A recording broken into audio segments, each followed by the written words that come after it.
Alhamdulillah malam ni kita akan mula membaca daripada ayat 255, iaitu ayat yang terkenal dengan ayat Al-Kursi dan seterusnya. Dan ini adalah nota yang ke-15. أعوذ بالله من الشيطان الرجيم الله لا إله إلا هو الحي القيوم لا تأخذه سنة ولا نوم له ما في السماوات وما في الأرض من ذا الذي يشفع عنده إلا بإذنه يعلم ما بين أيديهم وما خلفهم ولا يحيطون بشيء من علمه إلا بما شاء وسع كرسيه السماوات والأرض ولا يؤوده حفظهما وهو العلي العظيم. Allah, tiada Tuhan yang berhak disembah melainkan Dia, yang tetap hidup, yang kekal selama-lamanya mentadbirkan sekalian makhluknya, yang tidak mengantuk usahakan tidur. Kepunyaannya jua apa yang ada di langit dan apa yang ada di bumi. Tiada sesiapa yang dapat memberi syafaat, yakni pertolongan di sisinya, melainkan dengan izinnya. Dia mengetahui apa yang ada di hadapan mereka dan apa yang ada di belakang mereka. Sedang mereka tidak mengetahui sesuatu pun dari kandungan ilmu Allah, melainkan apa yang Allah kehendaki memberitahu kepadanya. Kursi Allah meliputi langit dan bumi, dan tiadalah menjadi keberatan kepada Allah menjaga serta memelihara keduanya. Dan Dialah yang maha tinggi lagi maha agung. Ayat 255. Baca. La ikraha fid din, qad tabayyana ar-rushd min al-ghayy. فمن يكفر بالطاغوت ويؤمن بالله فقد استمسك بالعروة الوثقى لا انفصام لها والله سميع عليم. Tidak ada paksaan dalam memilih agama Islam, kerana sesungguhnya telah nyata kebenaran Islam dari kesesatan kufur. Oleh itu, sesiapa yang tidak percayakan taghut dan ia pula beriman kepada Allah, maka bererti ia telah berpegang kepada simpulan tali agama yang teguh yang tidak akan putus. Dan ingatlah, Allah Maha mendengar segala ucapan dan perkataanmu, lagi Maha mengetahui semua keadaanmu. Ayat 256. Baik, kita tengok. Allah la ilaha illahu sama dengan la ilaha illallah. La ilaha illahu, huwa tu Allah lah. Sama dengan kita kata la ilaha illallah, la ilaha illallah. Sebab ada dah sebut di awal dia tu Allah. Allah. Tengok terjemahan itu. Tiada Tuhan yang berhak disembah. Tiada Tuhan dimaksudnya tiada Tuhan yang berhak, yang layak disembah, melainkan Dia. Tiada Tuhan yang layak disembah, melainkan Dia. Jadi Dia tu siapa? Balik pula kepada Allah tu. Illahu huwa tu siapa? Huwa Dia tu. Allah tu lah yang telah disebut sebelum itu. Jadi ini orang panggil la ilaha illahu, tahlil itu. Itulah tahlil. Jadi ucapkan la ilaha illahu, la ilaha illallah. Banyaklah di dalam Quran, sama ada la ilaha illallah ataupun la ilaha illahu. Jadi huwa tu baliknya kepada Allah, bukan kepada yang lain, baliknya kepada Allah. Siapa Allah itu? Ini pengenalan tentang Allah. Pengenalan tentang Allah, yaitu Al-Hayyu, yang tetap hidup, yang sebenar-benarnya hidup, yang mempunyai kehidupan sebenar, sejati, yang hidup sungguh, hidup semati. Kalau kita bahasa Kelantan, kita hidup semati. Al-Qayyum, yang kekal selama-lamanya. yang kekal selama-lamanya. Bukan kekal selama-lamanya ada begitu saja, tidak. Kekal mentadbirkan. Mentadbirkan siapa? Sekalian makhluknya. Semua makhluknya tak ada kecuali di bawah tadbirannya. Dialah yang mengatur, dialah yang menentukan, dialah yang segala-galanya. Itu makna Al-Qayyum. Atau yang berdiri dengan sendiri, boleh banyak makna dia tu. Berdiri dengan sendiri. Maknanya adanya itu tidak perlu kepada yang lain. Sebaliknya yang lain memerlukannya. Memerlukannya. Segala yang lain bergantung wujudnya kepadanya. Sedangkan wujud Allah tidak bergantung kepada yang lain. Adanya tidak berpermulaan dan tidak berkesudahan. Itu makna Al-Qayyum. Yang tidak mengantuk, usahakan tidur. Mengantuk pun tidak. Usahakan nak tidur. Kepunyaannya juga apa yang ada di langit dan apa yang ada di bumi. Nanti kita akan bincangkan selepas. Tiada sesiapa yang dapat memberi syafaat, yakni pertolongan di sisinya, melainkan dengan izinnya. Dia mengetahui apa yang ada di hadapan mereka dan apa yang ada di belakang mereka. Sedang mereka tidak mengetahui sesuatu pun dari ilmu Allah, melainkan apa yang Allah kehendaki. Apa yang Allah kehendaki memberitahu kepadanya.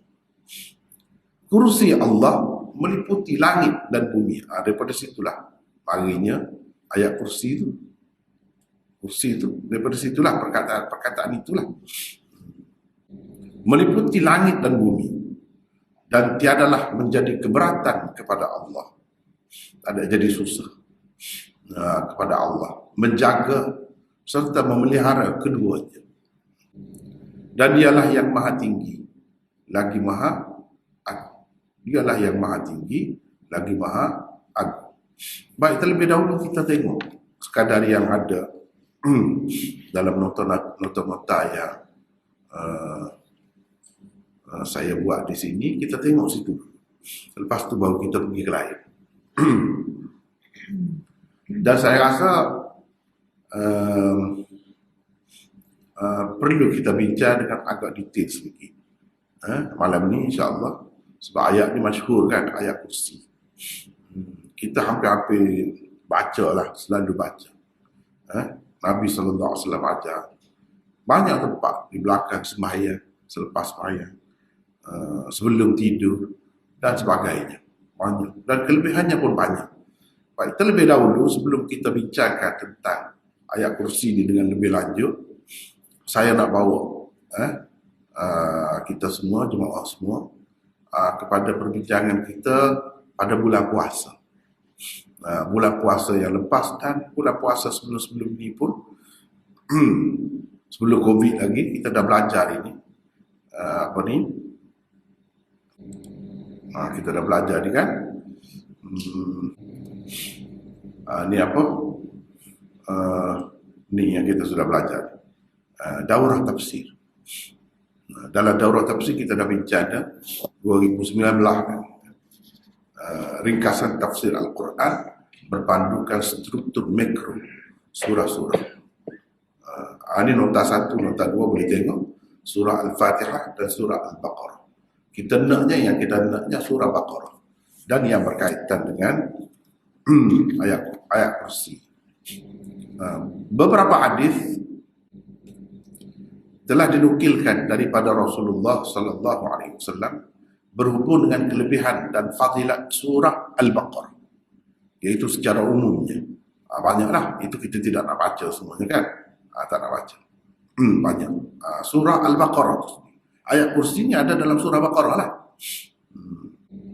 Lepas tu di dalam surah ni ada ayat kursi yang ada kelebihan tersendiri. disebutkan secara berasingan, secara khusus. Di ayat ke-255 di dalam surah Al-Baqarah dipanggil ayatul kursi. Satu ayat ya, tapi satu ayat pun dalam itu sebenarnya ada banyak ayat-ayat pecahan yang lengkap dah tu. Allah tiada Tuhan melainkan Dia. Itu ayat lengkap dah tu. Tetapi itu disebut beberapa ayat tu ucapan yang boleh memberi makna yang tersendiri dah, tergabung dalam satu ayat. Tergabung dalam satu ayat ni, iaitu ayat 255. Cuba kita tengok sini beberapa hadis Rasulullah sallallahu alaihi wasallam dinukilkan berkenaan dengan kelebihannya. Antaranya ialah hadis-hadis di bawah ini. Ini antaranya. Nombor 1, saya tidak baca teks dia lah, kita tengok terjemahan dia saja, nak ringkas. Ubay bin Ka'ab meriwayatkan katanya Rasulullah sallallahu alaihi wasallam bersabda kepadanya, "Wahai Abul Munzir, tahukah kamu mana satu ayat Al-Quran yang ada padamu yang paling agung? Wa huwal aliyyul azim." Agung, azim. Aku menjawab, Allah dan Rasulnya lebih tahu. Kata baginda, "Wahai Abul Munzir, tahukah kamu mana satu ayat Al-Quran yang ada padamu yang paling agung?"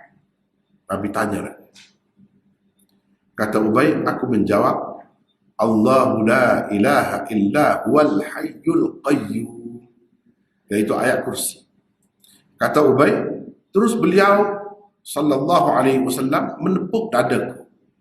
Nabi tepuk dada dia seraya bersabda, tahniahlah atas ilmu, wahai Abul Munzir. Nabi ucap tahniah kepada dia kerana tahu benda yang sangat agung, tahu. Ini hadis riwayat Muslim, Ahmad, Abu Daud dan An-Nasai. Yang saya kemukakan di sini boleh dikatakan hadis-hadis yang sahih, paling tidak pun hasan. Yang kedua, daripada Abi Umamah radhiyallahu anhu, beliau berkata Rasulullah sallallahu alaihi wasallam bersabda, sesiapa membaca ayat Al-Kursi selepas setiap sembahyang fardu, nescaya tidak ada apa-apa lagi yang menghalangnya daripada masuk syurga selain mati. Itu saja halangan. Selain daripada mati, tak ada. Mati, syurga. Baik, yang ketiga, syaitan berupa manusia yang pernah hendak mencuri makanan. Ini berlaku di zaman Nabi SAW. Tiba-tiba ditangkap oleh Abu Hurairah yang berkawal menceritakan tentang kelebihan ayat Al-Kursi. Ceritanya itu kemudiannya disahkan oleh Rasulullah sallallahu alaihi wasallam. Kata syaitan itu, apa syaitan kata? Apabila engkau telah ke tempat tidurmu, bacalah ayat Al-Kursi. Ini ayat kursi itu maklumlah, hingga ke akhir ayat. Dengan membacanya akan terus ada pengawal daripada Allah yang mengawalmu, dan syaitan sama sekali tidak akan dapat menghampirimu hingga ke pagi. Hingga ke pagi. Ini hadis riwayat Al-Bukhari. Jadi itu berkenaan dengan kelebihannya, kita dah tengok di sini. Kalau kita tambah, apa, kita pergi dulu kepada yang ada nokta di sini, lepas tu kita pergi pula ke lain pula. Allah tiada Tuhan yang berhak disembah melainkan Dia. Di sini saya tidak buat nota sebab kita dah bincang dah sebelum ni. Cuma nak sebut sebagai peringatan, ingat pula, nak ingat balik yang kita telah belajar. Cuba kita perhatikan di sini. Allah la ilaha, bukan la rabba, tapi la ilaha. Bila kata ilah itu mana kita terjemah bahasa Melayu Tuhan. Tapi Tuhan macam mana? Tuhan macam mana? Apa dia Tuhan dengan sifatnya yang macam mana? Iaitu yang berhak disembah. Atau kalau kita tengok dalam setengah-setengah terjemahan itu mana-mana lah. Tidak yang ni saja. Yang mengucap dua kalimah syahadah tu bila diterjemahkan, dia akan letak dalam kurungan. Mana Tuhan, tiada Tuhan yang berhak disembah. Yang berhak disembah. Ada mesti ada.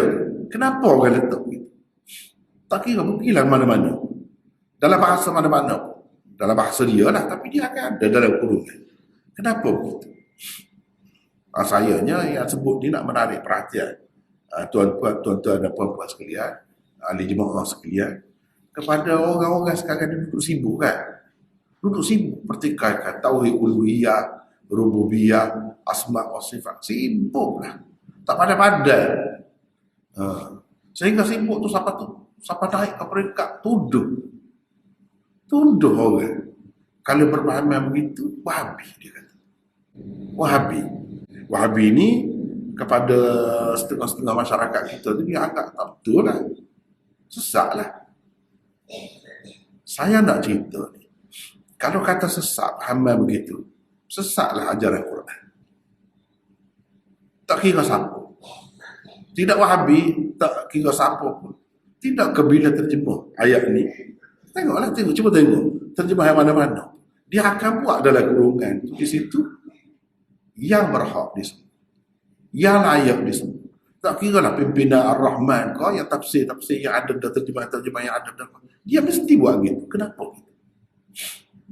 Maknanya, penterjemah kita, ahli-ahli tafsir kita ni, alim ulama kita daripada dahulu lah. Pandai.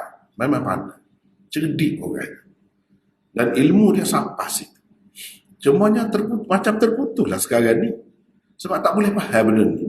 Sedangkan orang dulu faham. Tak ada apa masalah pun. Tak ada timbul apa-apa masalah pun. Baik, saya nak bawa ke sini. Kita ambil lah. Kita ambil sini tu lah. Sebab kita semua tahu dah kan. Ni terjemahan Melayu Malaysia. Terjemahan Melayu. Terjemahan. Kita ambil terjemahan. Ayat tu kita tahu laku. Surah terakhir di dalam Quran. Surah An-Nas. Qul a'udzu birabbin nas, malikin nas, ilahin nas, min syarril waswasil khannas, alladzi yuwaswisu fi sudurin nas, minal jinnati wan nas. Ni surah An-Nas. Kita ambil terjemahan dia saja. Cuba kita tengok. Dengan nama Allah yang Maha Pemurah dan Maha Mengasihani. Katakanlah, wahai Muhammad, aku berlindung kepada Allah, pemelihara sekalian manusia, yang menguasai sekalian manusia, Tuhan yang berhak disembah oleh sekalian manusia. Kalau kita ambil Quran lah, nampak Qul a'udzu birabbin nas. Itu terjemahan dah kita dah tengok dah tadi. Rabb itu, Rabbin nas, Rabbin nas. Kalau kita terjemah, aku berlindung dengan Tuhan atau kepada Tuhan manusia. Malikin nas, raja manusia. Ilahin nas, Tuhan manusia. Tuhan pula. Tadi Rabbin nas, Tuhan juga. Apa beza? Kenapa Tuhan guna dua perkataan? Kalau Rabbin nas, mata-mata nak ayat Tuhan bagi manusia, satu saja cukup dah.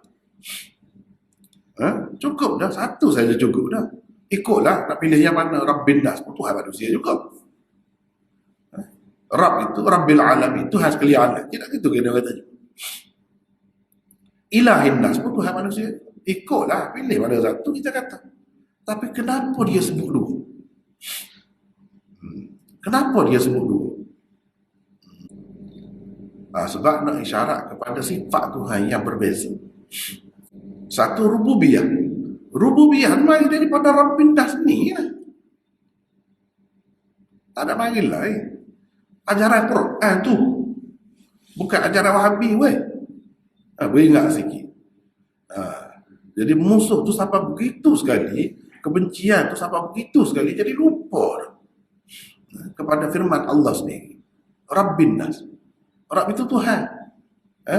Rabb itu dia ada sifat dia. Apa sifat dia? Rabb. Kan rububiyah.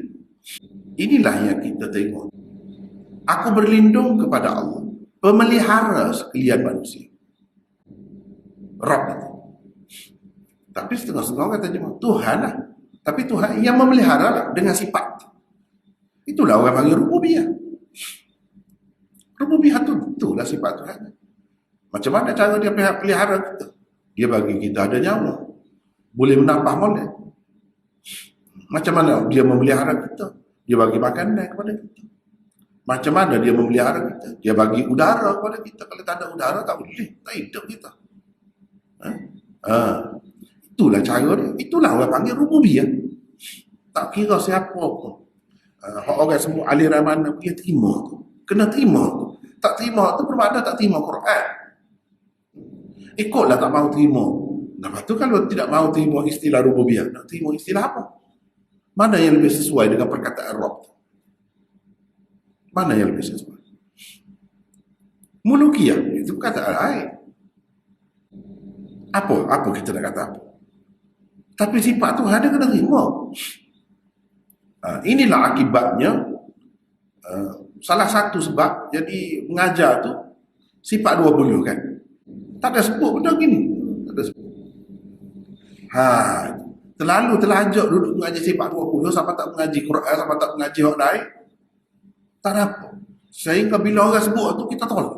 Kita kata macam-macam. Tak apalah kata ke dia tu, tak apalah. Kita tak percaya ke Tuhan tu begitu. Tuhan tu bersifat dengan sifat tu, tak percaya ke? Kalau percaya, sifat Tuhan tu namanya apa? Sebab kita nak ngaji kudrat, hayat, sama, basar, itu je. Bakar, itu. Mana seseorang selain daripada itu tak tahu. Ini bahayanya. Nak mengaji tu tak jadi masalah, tak apa. Tapi jangan sampai menafikan Quran tu sendiri akhirnya sampai ke situ. Ini rububiyah dah. Bukannya benda lain. Kalau kita tak maulah terima istilah rububiyah. Istilah apa? Cuba letak. Takkan ada. Takkan ada. Sifat tu, sifat Rabb tu. Kalau rububiyah sesuai tu, Rabb ada dalam rububiyah. Rububiyah tu maknanya Tuhan yang sifatnya begini. Memelihara sekalian manusia. Memelihara manusia. Itu sifat. Itu rububiyah namanya. Kalau tidak cuba tanyalah diri sendiri. Tak payahlah duduk cakap banyak, duduk menuduh orang, tak payah. Cuba, kenapa dia sebut 2 kali? Rabb mana Tuhan je? Ilah mana Tuhan je? Kenapa tak sebut sekali? Padahal sebut sekali jadi berulang tu. Sebab itu kita kena belajar yang betul. Sebab bahasa Melayu tu dia terhad. Bahasa Melayu tu dia tidak seluas bahasa Arab. Tuhan, sini pun terjemah Tuhan. Situ pun Tuhan juga. Ini kita ambil terjemahan. Baik. Kita nak tengok lagi. Itu terjemahan Malaysia. Ini terjemahan Indonesia. Katakanlah aku berlindung kepada Tuhan. Tuhan. Itu beda Tuhan. Tapi dalam kurungan tu yang memelihara dan menguasai manusia. Sama juga dengan yang tadi. Yang menjaga, yang melindungi, yang memelihara manusia sama. Cuma tadi dia tak terjemah, tak ubah Tuhan. Tapi yang ada sifat tu siapa? Tuhan lah. Tuhan juga. Di sini dia buat nombor 3 tu ilahin nas, sembahan manusia. Yang disembah. Tuhan dengan sifat yang layak disembah. Tak ada yang lain kecuali Allah. Ni cuba kita tengok macam ni.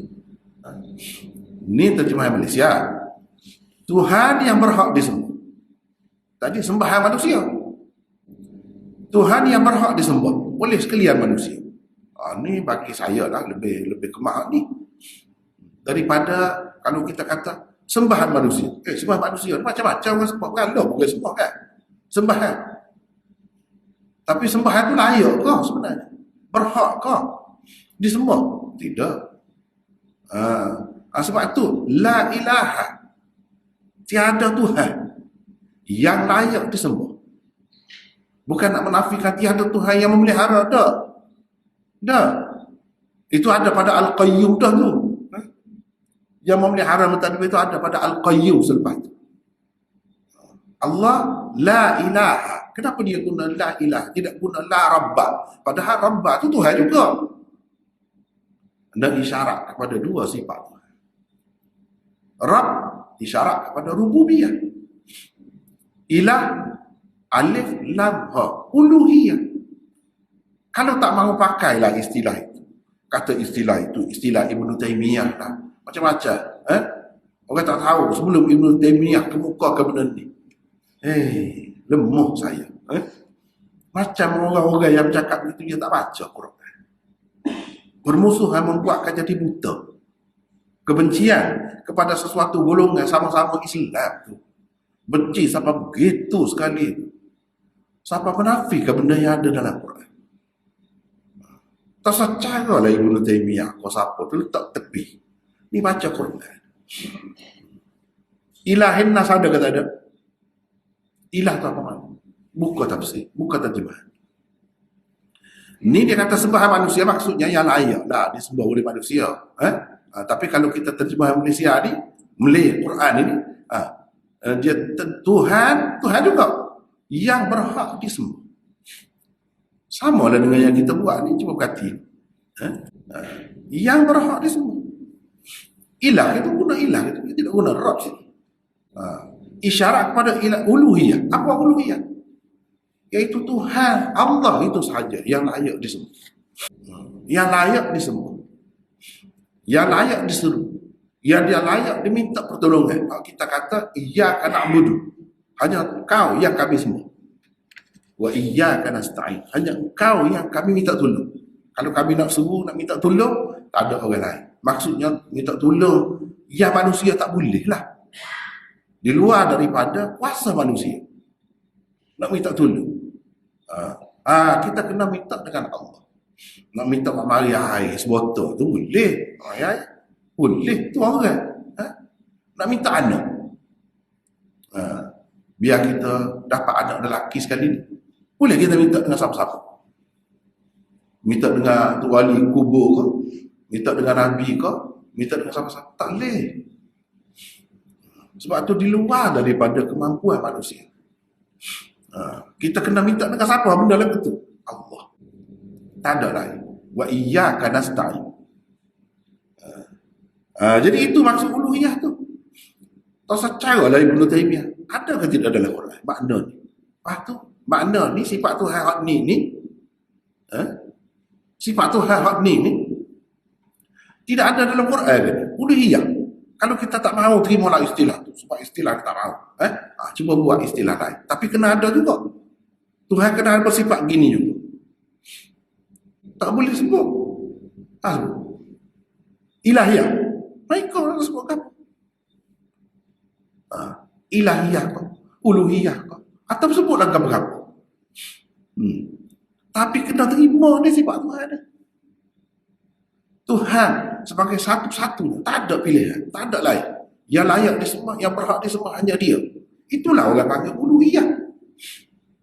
Itulah kerugiannya kalau kita duduk nampak sistem kita saja lebihnya. Orang tak pakar lah. Orang kita tuduh macam-macam. Padahal orang tu pun belajar Quran juga. Ternyata di situ, kelihatan di situ, kita ni yang kurang. Sebab apa kita dah pegang sifat 20 sangat kan? Tak ada tu dalam sifat uluhiyah. Tak ada tu dalam 20 tu sifat rububiyah. Sudah. Lepas tu? Lepas tu? Tak saya terima kan sifat Tuhan. Sebab tu orang kata, jangan gaduh nak kata kat orang. Jangan gaduh. Orang lipat balik baru tahu kita.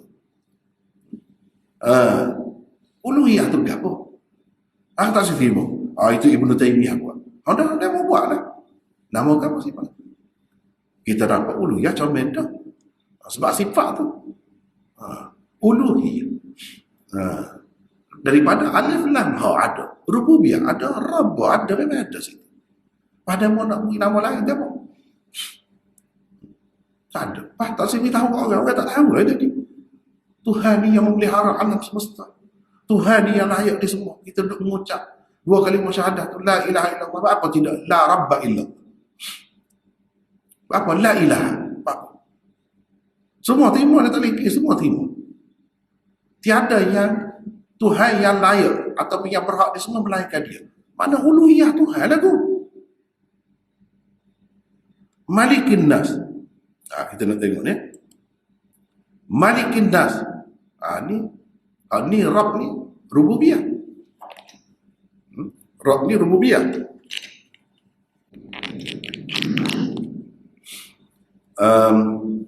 Ilah tu uluhiyah. Malikin Nas apa pula? Tidak sifat Tuhan ke ni? Rabbin Nas, Malikin Nas. Itu Tuhan sebut tu sifat dia tu. Bukan 20 saja sifat dia. Ni Malikin Nas. Lepas tu sifat dia apa? Kalau Rabb rububiyah, ilah uluhiyah, Malik apa dia? Tak sesuai. Malik tu termasuk di bawah mana? Kalau orang belajar cara tauhid tiga selesai masalah mudah. Itulah orang panggil tauhid asma wa sifat. Ini nama Tuhan, nama sifat dia. Nama dia. Sifat dia apa? Mulukiyah atau malikiyah. Sifat kerajaan dia tu. Perihal raja dia tu. Raja. Ni Raja Kelantan. Ni Agung Raja Malaysia. Raja orang. Dah. Raja manusia. Dah. Ambillah raja mana? Raja Siam. Dah. Raja orang? Tidak. Ni raja manusia. Tak kira manusia bila-bila masa. Di mana-mana. Bukan raja negeri.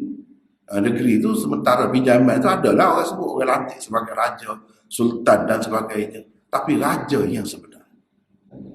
Yang menguasai, yang memiliki segala-galanya. Siap. Yang memiliki segala-galanya. Raja biasa ni. Nak pergi jambat dia tak boleh kuasa dah. Dia tak boleh kontrol dah. Tak segi. Dan siapa masa nak pergi jambat, kena pergi jambat, tak kira siapa. Dia milik apa? Nyawa. Dia pun mati. Usaha nak milik nyawa kan? Nyawa dia boleh tidak milik. Malik. Sifat utama Malik itu Malik. Dia memiliki. Milik apa? Cuba kita tengok. Raja ke sultan ke mana-mana agung. Dia milik apa? Dia tak boleh nak kontrol, nak kuasai. Ikutlah apa-apa pun. Miliknya sementara saja.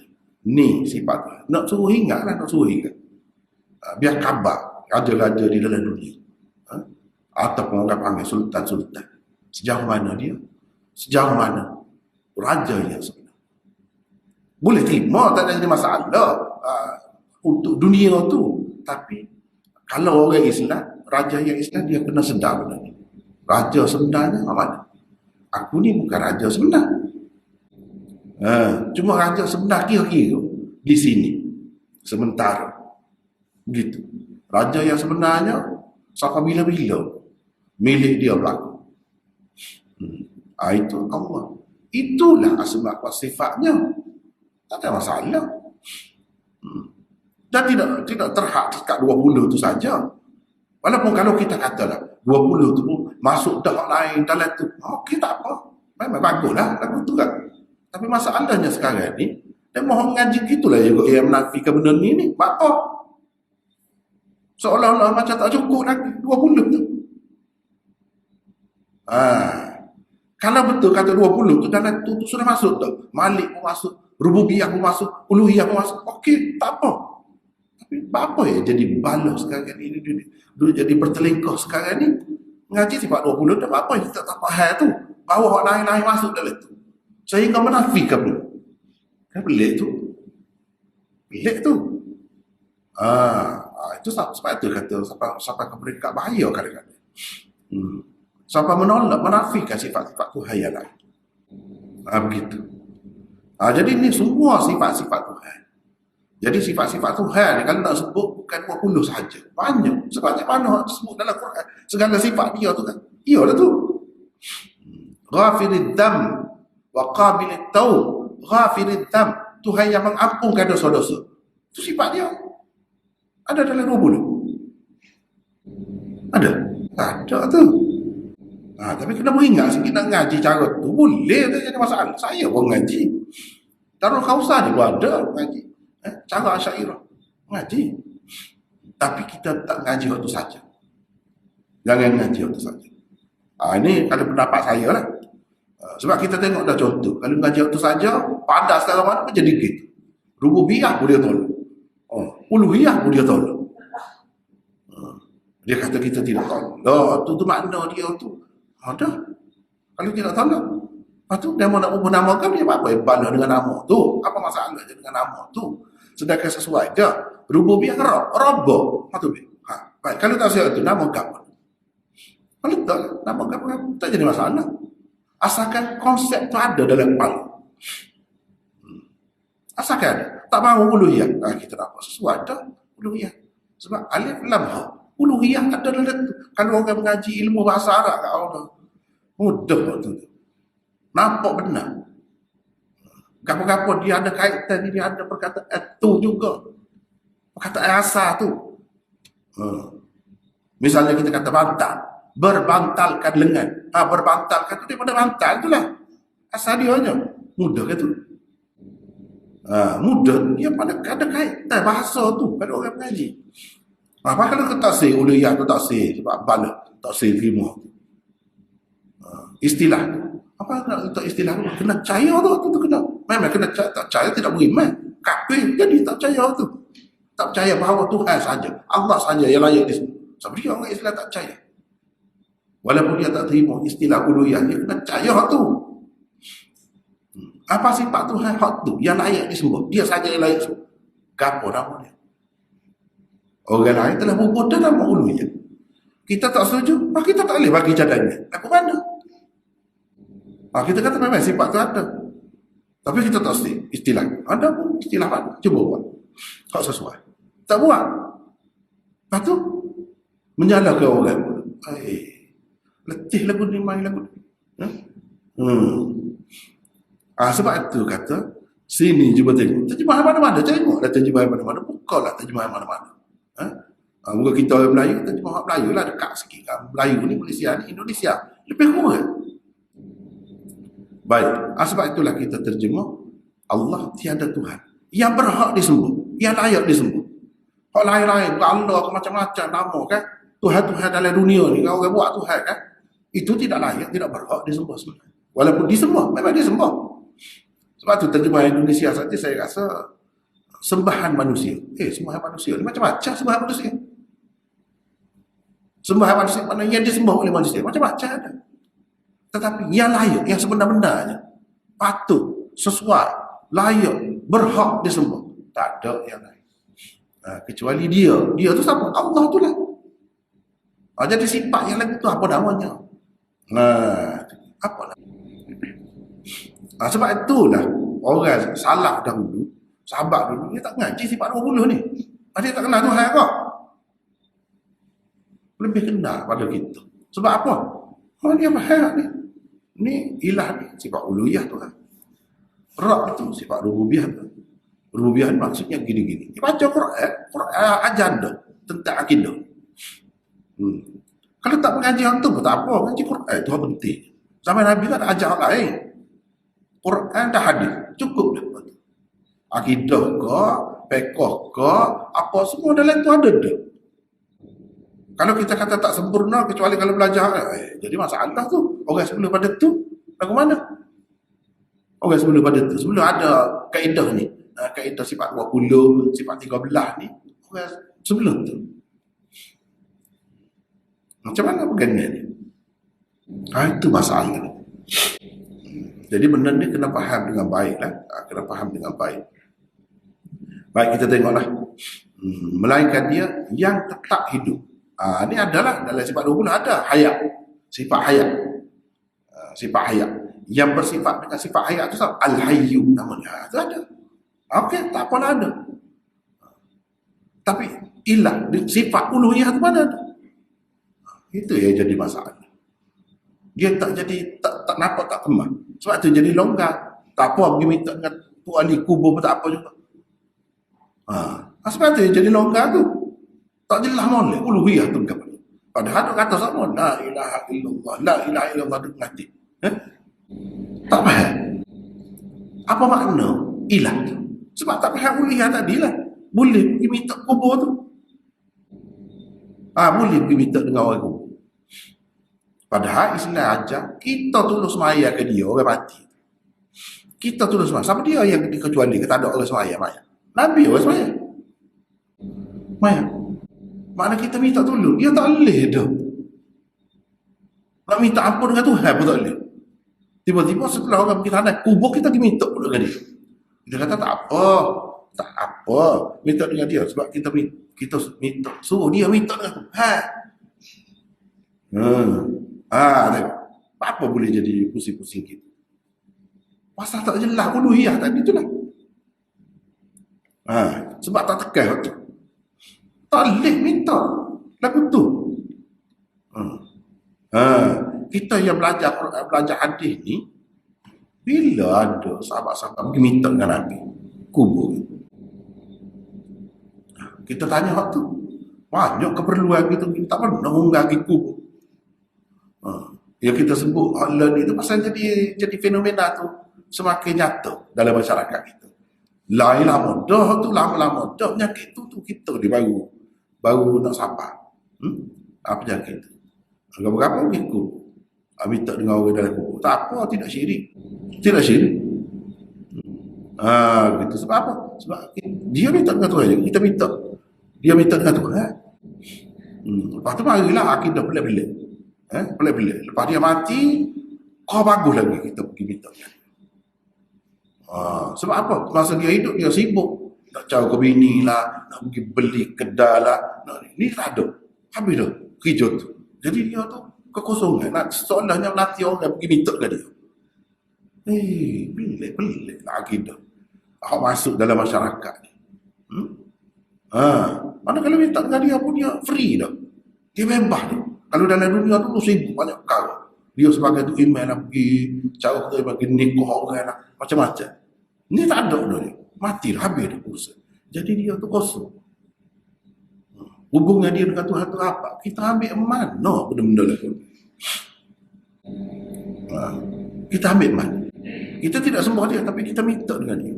Padahal dalam Fatihah dia baca semua wa iyyaka nasta'in. Bukan iyyaka na'budu saja wa iyyaka nasta'in itu apa? Yang sebut sekali. Mana tak boleh juga lah. Tak boleh juga. Minta terutamanya mati tu. Apa nak minta je.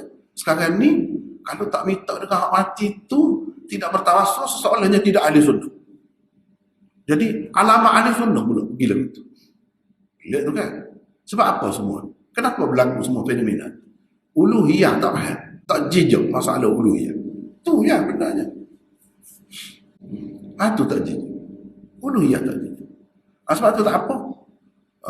Kalau sujud orang pun sujud tak apa.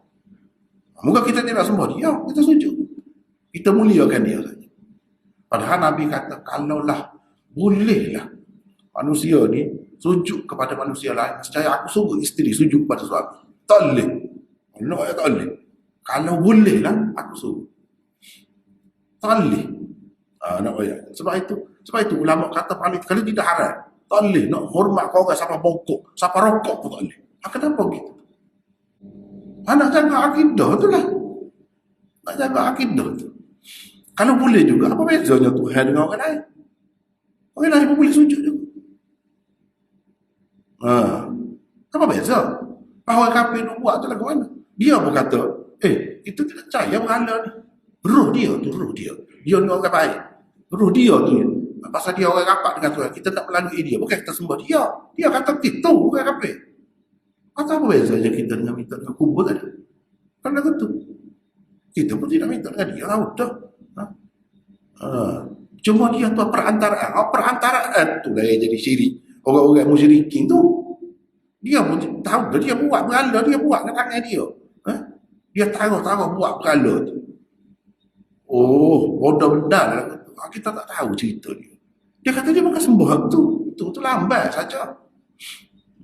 Lambat saja. Sebenarnya ngadak kepada Baitullah tu. Kata dia. Dia pusing gitu. Semua Tuhan di situ kan. Dah. Kita tidak gitu kata dia. Perantaraan tu. Perantaraan tu masalah. Ma na'buduhum illa liyuqarribuna ila Allahi zulfa. Itu dalam Quran. Jadi kita faham semua ni semaya tu barulah semua. Barulah ibadat. Kita tak faham pula konsep ibadat tu apa dia. Tak apalah panjang cerita dah. Baik. Kita tengok masuk sini lah. 445. Dan kekal bak selama-lamanya. Tiada penghujung bagi hidupnya. Maknanya hidup yang sebenar. Hidup yang sebenar. Al-Hayyu yang sebenar-benarnya. Hidup semati. Firmannya di dalam surah Ar-Rahman lebih menjelaskan lagi sifat hidupnya itu. Sifat hidupnya itu. Baca situ Aiman. وَيَبْقَى وَجْهُ رَبِّكَ ذُو الْجَلَالِ وَالْإِكْرَامِ. Bermaksud, dan tetap kekal zat Tuhanmu yang mempunyai kebesaran dan kemuliaan. Surah Ar-Rahman ayat 27. Ini makna kekal Tuhan. Hidup dia tu kekal. Adapun hidup yang lain ni ada permulaan, ada kesudahan. Ada kesudahan. Dia kena berubah-ubah, mati dulu. Lepas tu hidup dalam syurga, tak ada kesudahan. Tapi nak boleh ke syurga tu, berapa kali hidup mati. Maknanya tidak hidup sebenar. Hidup pinjaman sahaja. Hidup pinjaman sahaja. Jadi ini Al-Hayyu. Al-Hayyu. Jadi alif, kalau kita nak kata Al-Hayyu ni alif lam ni alif lam hakikat lah. Kalau dalam nahwu ni bahasa hakikat. Sebenar-benarnya. Hak hidup semati. Hak sebenar-benarnya hidup. Ada pihak lain ni, walaupun hidup, kita ni pun hidup, tapi hidup tidak sebenar ni lagu ni. Hidup tidak sebenar lagu ni. Sebab apa? Mula tak ada, lepas tu ada. Lepas tu mati pula. Ada mati. Hidup sebenar ni hidup yang tak ada mati. Tak ada mati. Yang kekal selama-lamanya mentadbirkan sekalian makhluknya. Itu makna Al-Qayyum. Al-Qayyum. Atau kalau belajar sifat 20, qiyamuhu bi nafsi. Qiyamuhu bi nafsi. Berdiri dengan sendiri. Al-Qayyum tu lah. Itu ada. Itu ada. Kalau kita kata apa dia qiyamuhu bi nafsi itu mana Quran Al-Qayyum. Boleh ada. Ada. Dalam sifat 20 tu ada. Tuhan kekal ada. Wa yabqa wajhu rabbika dzul jalali wal ikram. Kekal ada. Tapi uluhiyah, rububiyah di mana? Itu masalah. Sebab itulah kalau kita terbuka, bersikap terbukanya, alangkah baiknya. Terimalah waktu ni pun kita juga, ni pun kita juga, kan selesai masalah. Apa yang ada sikit sebanyak kekurangan ada pada waktu ni, ditampung. Ada sikit sebanyak kekurangan ada pada ditampung kan. Alangkah baik dia terima gitu. Ni duduk musuh pula, sama sendiri, duduk bala sama sendiri. Itu maksudnya. Baik. Sifat Al-Qayyum Allah ini dapat dilihat antaranya pada firman Allah berikut. Antaranya banyak lagi dia lain kalau nak tengok sifat Qayyum dia tu berperanan di mana, nyata di mana. Ini salah satunya pada ayat ni. Baca. إن الله يمسك السماوات والأرض أن تزولا ولئن زالتا إن أمسكهما من أحد من بعده إنه كان حليما غفورا. Bermaksud, sesungguhnya Allah menahan dan memelihara langit dan bumi supaya tidak berganjak dari peraturan dan keadaan yang ditetapkan baginya. Dan jika keduanya ditakdirkan berganjak, maka tidak ada sesiapa pun yang dapat menahannya daripada berlaku demikian selain dari Allah. Sungguhnya, dia maha penyantun lagi maha pengampun. Surah Fatir ayat 41. Jadi ni hijau Tuhan ni, jaga alam, jaga langit dan bumi supaya tidak terbentur, belaga dan sebagainya. Itu sifat qayyum dia. Sifat qayyum dia. Sifat mentadbirkan sekalian alam. Bukan waktu saja. Segala-galanya ni. Apa berlaku ni? berlaku di alam semesta, berlaku pada diri kita, berlaku pada bumi, berlaku pada langit dan sebagainya. Ada sebagaimana yang kita tengok ni, sifat Al-Qayyum, Tuhan itulah yang berperanan. Yang berperanan. Di situ. Kalau tidak, kalau harap kita lah. Kalau harap kita nak boleh buat apa? Kita nak boleh buat apa? Tarik bintang je mari. Kalau tarik bintang tu, kalau Allah SWT tak sekat mari bumi ni, hancur lebur bumi. Bukan semua sekali bintang, bukan matahari, tarik bintang je. Hancur bumi. Kalau nak harap kita nak boleh sekat lah ke mana? Nak sekat COVID pun tak boleh. Nah. Mari, kena hadap kita. Sekali nak apa? Jadi Al-Qayyum tu Tuhan, lagu tu lah dia jaga tu semua. Hadis secara sepintas lalu dulu, tidak mengantuk, usahakan tidur, kepunyaannya jua apa yang ada di langit dan apa yang ada di bumi. Tiada sesiapa yang dapat memberi syafaat pertolongan di sisinya melainkan dengan izinnya. Jadi di sini sebab kita nak ambil mana ada ayat Quran saling mentafsirkan. Boleh tengok di tempat lain. Hak tu dulu. Kalau nak tengok tafsir ni luas. Tafsir ni kita nak tengok tu. 447. Perkara yang sama juga tersebut pada beberapa firman Allah yang lain. Lihat antaranya ayat-ayat berikut. Nak ceritanya tak ada siapa boleh bagi syafaat, boleh bagi pertolongan kecuali dengan izin Allah. Semua kan ada, kita nampak orang tolong kita, orang tu bagi pertolongan, orang tu dapat bantuan, semuanya di belakang tu, di sebaliknya Allah dengan izin Allah. Baca sekali. إن ربكم الله الذي خلق السماوات والأرض في 6 أيام ثم استوى على العرش يدبر الأمر ما من شفيع إلا من بعد إذنه ذلكم الله ربكم فاعبدوه أفلا تذكرون. Bermaksud, sesungguhnya Tuhan kamu ialah Allah yang menjadikan langit dan bumi dalam 6 masa. Kemudian dia bersemayam di atas arash. Dia mentadbirkan segala urusan. Tidak ada sesiapa pun yang dapat memberi syafaat melainkan sesudah diizinkannya. Yang bersifat demikian itulah Allah, Tuhan yang memelihara dan mentadbirkan keadaan kamu. Maka tunduklah dan taatlah kamu kepada perintahnya. Patutkah kamu setelah mengetahui kenyataan yang tersebut tidak mahu mengingatinya? Surah Yunus ayat ketiga. Baca. يومئذ لا تنفع الشفاعة إلا من أذن له الرحمن ورضي له قولا. Bermaksud, pada hari itu, tidak berfaedah syafaat dari dan kepada sesiapa pun, kecuali dari orang yang diizinkan oleh Allah, yang melimpah-limpah rahmatnya, dan kepada orang yang diredai perkataannya. Surah Taha ayat 109. Baca. يعلم ما بين أيديهم وما خلفهم ولا يشفعون إلا لمن ارتضى وهم من خشيته مشفقون.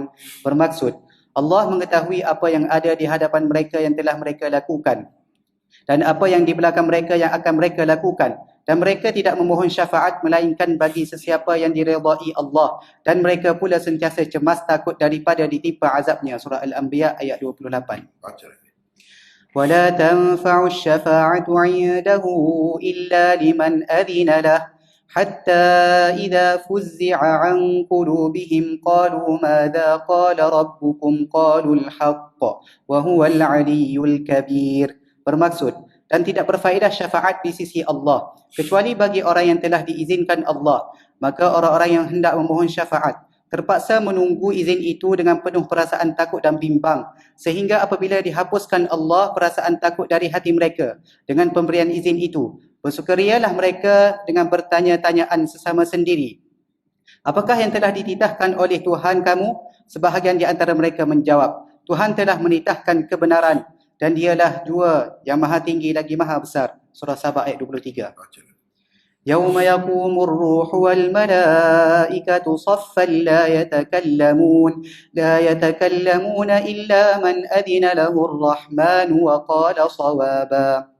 Bermaksud, pada hari ketika roh, yakni Jibril dan malaikat-malaikat yang lain berdiri bersaf-saf menunggu perintah Tuhan, tidak ada yang berani berkata-kata memohon pertimbangan, melainkan yang telah diizinkan baginya oleh Tuhan yang Maha Pengasih, dan ia berkata benar. Surah An-Naba ayat 38. Jadi kesimpulannya, minta tolong dengan orang, dengan siapa-siapa lah, dalam dunia ke, di alam barzakh ke, tak ada, melainkan dengan izin Allah.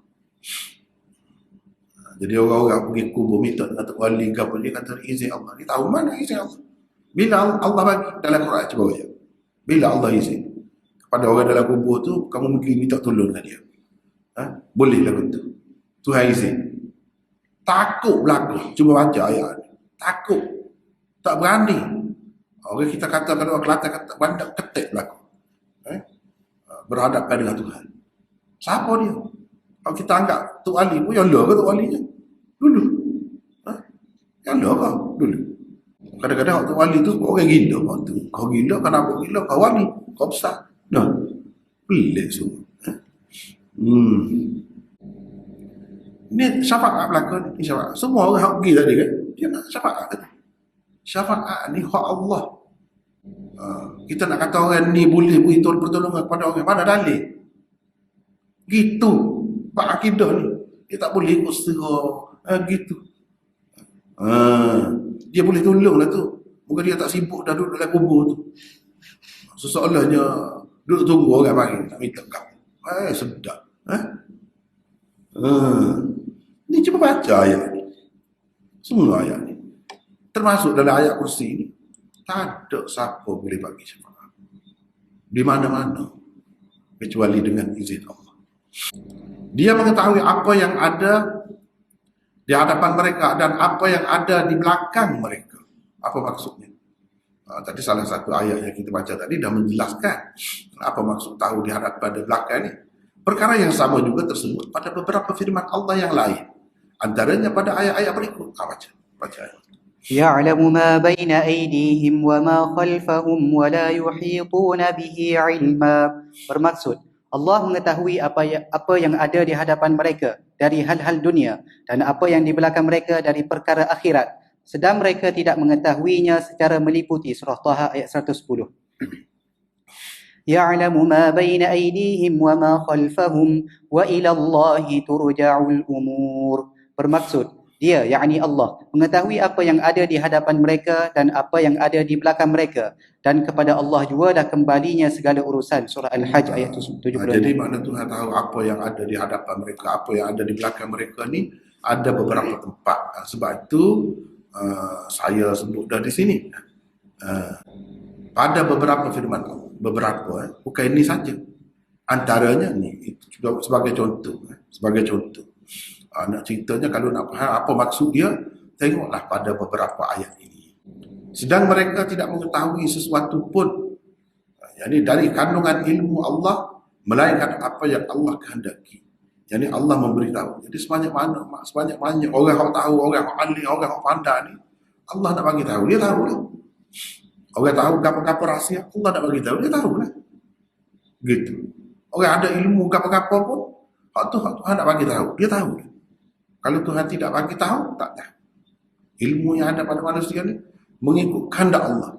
Allah nak bagi tahu, dia bagi tahu. Setakat tu. Ilmu orang zaman ni setakat tu. Ilmu orang zaman dulu setakat tu. Dia tak bagi tahu, tak tahu. Tak tahu apa satu. Kita ingat minyak dalam bumi ni lah. Di laut kau kena pergi ambil minyak ke apa? Petrol. Minyak ke apa dia? Kalau minyak lah petrol ni. Tak ada ke zaman dulu.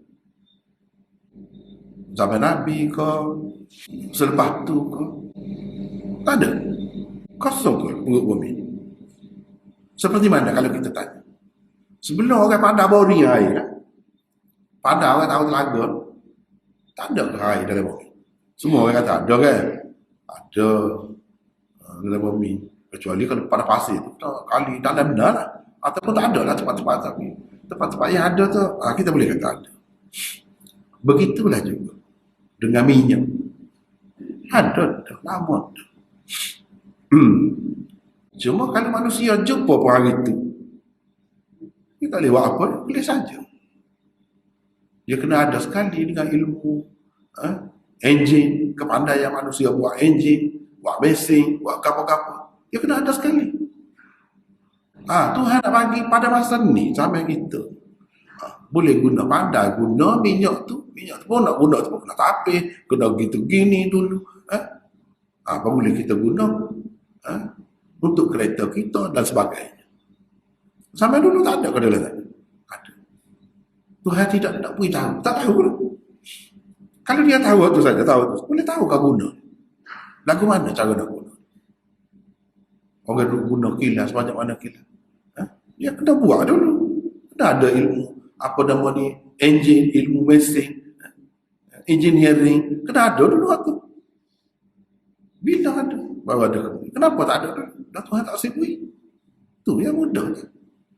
Benda-benda apa? Sebanyak-banyak benda dalam atas muka bumi ni, gitu lah. Jadi tak sibui. Atau hak saya, kita nampak. Lah ni banyak dah orang buat lasik dipanggil kan. Pakai spek dia tak payah pakai spek. Ada rawatan baru. Dulu apa tak ada? Tak ada boleh pakai spek. Boleh pakai spek. Dulu sebelum ada pakai spek, tak ada ke tak? Apa tak ada? Tak tahu. Manusia tak tahu. Jadi manusia ni tahu setakat Allah SWT nak. Bila dia nak, kita pun tak tahu. Itulah hakikatnya hidup ni. Tuhan mudah biasa. Usah kau pelik-pelik lagi, kau tak tahu lagi. Kau raya, kau tak nampak tu. Kau nampak dia, kita duduk ngaji ni, belajar. Dia tidak boleh sekali go. Tuhan mengikut kehendak dia. Pada masa dia. Kursi Allah meliputi langit dan bumi. Dan tiadalah yang menjadi keberatan kepada Allah menjaga serta memelihara keduanya. Dan dialah yang maha tinggi lagi maha agung. Gitu. Baik. Itu setakat yang ada di sini ya. Setakat yang ada di sini. Sekarang ni saya nak bawa pergi kepada tafsir lain. Sehubungan dengan kita baca ayat kursi ni biar faham dengan agak mendalam sedikit. Sekadar tafsir dengan Quran tu lebih kurang tak adil lah. Sekat tu ya. Tapi sebagaimana saya katakan, tafsir ni luas. Kalau kita baca ni, hebat nampak Quran. Baca ni pula hebat. Cumanya kita kena ada hak lah. Ni tafsir kita ni setakat ni ya. Bahagian ni setakat tu. Kita nak tafsir berdasarkan rabtul ayat bil ayat. Itu cerita lain pula. Sebab kata luas ilmu tafsir. Ayat ni dengan ayat ni. Kenapa ayat ni duduk sini? Sebelum ni ayat ni. Kenapa? Patut kedudukan ayat ni dalam struktur surah Baqarah ni sebagai gapo ni. Sebagai gapo ni. Tu banyak perkara pula. Sekurang-kurangnya saya nak menarik perhatian jemaah malam ni, kita pergi sini. Saya nak tunjuk sikit ni. Tafsir. Ini tafsir Ma'ariful Quran. Tafsir ni dalam bahasa Urdu. Sangat bagus. Ditulis oleh seorang Maulana Syekhul Hadis Maulana Idris Kantlawi. Dia di Mahaguru di Jami'ah Ashrafiyah Lahore, Pakistan. Dia tulis tafsir ni Ma'ariful Quran. Kalau kita nak Ma'ariful Quran ni ada 8 jilid. 8 jilid tafsir Quran. Baik, kita tengok sebentar lalu dulu. InsyaAllah sempat kita bincang malam ni. Fawaid di bawah di buku tajuk Fawaid dan Lataif. Beberapa isyarat seni Al-Quran dan pengajaran Al-Quran yang kita dapat daripada ayat kursi. Dia kata, saya terjemahkan. Ambil isi saja. Tidak nak baca dah asal jadi panjang masa pula kan. Jadi dalam ayat kursi ni yang menceritakan tauhid zat dan tauhid sifat. Itu benar. Ayat kursi ni sebenarnya mengandungi tauhid zat dan tauhid sifat. Mana Tuhan itu esa pada zatnya dan esa pada sifatnya. Esa pada zat dan esa pada sifatnya. Kalau kita nak tengok seperti ayat kursi di dalam Taurat, dalam Injil tak dapat. Tak ada ayat yang sekemal. yang menunjukkan kesempurnaan zat Allah dan kesempurnaan sifat-sifatnya. Yang mana sebut dalam ini, terangkum dalam ini dah segala-galanya. Baik. Melalui firman Allah, Allahu la ilaha illahu, itu tauhid zat. Tauhid zat namanya. Allah, itu nama Tuhan. Zat tu nama dia apa? Allah. Zat tu apa kedudukannya? Tiada Tuhan melainkan dia. Yang layak ni semua tak ada orang lain. Dia sahaja. Siapa nama dia? Dia tu siapa? Huwa tu siapa? Allah. Kita kenal ada tu zat dia. Zat dia tu, diri dia tu. Lepas tu sebut sifat. Al-Hayyu itu sifat. Salah satu sifat Allah. Salah satu sifat dia. Huwa tu. La ilaha illa. Dalam banyak-banyak sifat sempurna yang ada pada sesuatu yang wujud ni, yang ada ni, baru sempurna apabila ada sifat hidup. Kalau tak ada sifat hidup tu tak ada. Tak ada sempurna. Tak ada comel, tak ada lebih. Kalau kita tengok kita lah kita. Kita ni, kalau tak ada nyawa, cuba tengok orang mati. Ada ke apa? Dia boleh tengok. Dia boleh jalan. Dia boleh buat apa? Tak boleh buat apa. Itu hidup. Tubuh ada. Ada lagi tu. Tak ada lama, beberapa hari, bau busuk. Bau busuk pecah. Ini kulit kita, tubuh kita ni jadi pecah. Bau busuk. Itu. Kisnya apa? Kis tidak hidup kan? Kis tidak hidup. Hidup ni besar lah. Hidup ni menyebabkan kita jadi, tubuh ni tidak jadi bau busuk, tidak pecah, tidak hancur. Itu hidup. Bila ada hidup tu, barulah dia ada mendengar, ada melihat, ada gitu, ada gitu. Tak ada hidup, tak ada semua. Nak berasa mengantuk ke, nak tidur ke, hidup dulu. Kalau tidak tak ada. Nak berkuasa ke, nak buat gitu gini. Kalau mati duduk sleeping, kita nak boleh buat tak? Tak ada kau. Tak ada keistimewaan. Wujud ni, sesuatu yang wujud ni kalau tidak hidup. Kita tengoklah gambar-gambar pokok yang mati, boleh ke? Mutai bila dia mati, layu, lenyap gitu. Tapi kalau dia hidup, dia boleh mengeluarkan buah. Tahun depan ada pula, tahun depan ada pula. Sebab dia hidup lagi. Cuba kalau dia mati, besar makna. Barulah ada makna. Sesuatu yang wujud ni bila dia hidup. Segala sifat sempurna yang lain punca aja ialah hidup. Hidup tu dulu. Al-Qayyum. Al-Qayyum tu apa makna? Tuhan yang mentadbirkan sekalian alam, yang menjaga sekalian alam, yang meneruskan perjalanan alam semesta. Jadi ini menunjukkan, Al-Qayyum ni menunjukkan Tuhan tu bersifat dengan wajibul wujud. Wajibul wujud. Inilah kalau kita nak kata satu zat yang mesti ada. Mesti ada, tak boleh tak ada. Tak boleh tak ada. Al-Qayyum itulah. Sebab akal kita kata kan, kalau tak ada Tuhan, macam mana nak ada kita? Kalau tak ada Tuhan, macam mana nak ada alam semesta yang begini hebat, begini besar? Kalau tak ada yang menjaganya, kalau tak ada yang mana sian atur ni, supaya sesuai dengan kehidupan kita, kita boleh hidup. Kalau tak ada tu macam mana? Kita tak ada tak apa. Berapa ramai orang yang ada dulu tak ada. Matahari kita tak naik, ikut timur, jatuh ke barat, lepas tu naik pula begitu. Ada siang, ada malam, tak ada. Sebab dia tak boleh apa, dia mati tu. Tapi Tuhan hidup, dia jaga semacam tu. Dia ada semacam. Dengan tak ada, kita tak apa. Sebab itu kita panggil kita ni mungkinul wujud. Ada kita ni tak mesti. Tidak menentukan ada benda-benda lain sebab ada kita. Tak ada kita pun tak apa. Kita kata ada kita tu ada dengan sebab kita. Orang lain tidak ada kita. Melalui kita kan ada dia. Tanya apa? Kita tu sebab je. Kalau tak ada kita pun tak ada manusia atas muka bumi. Ada. Ada sebetulnya. Tapi kalau tak ada Tuhan, Al-Qayyum yang menjaga, mengawal ni macam tak boleh pergi. Tak boleh pergi. Kalau tak ada yang menjaga. Yang menjaga kita bawa kereta. Kita nak jaga, nak kawal. Kawal. Tak sewi berlaku. Tak sewi bertepuk.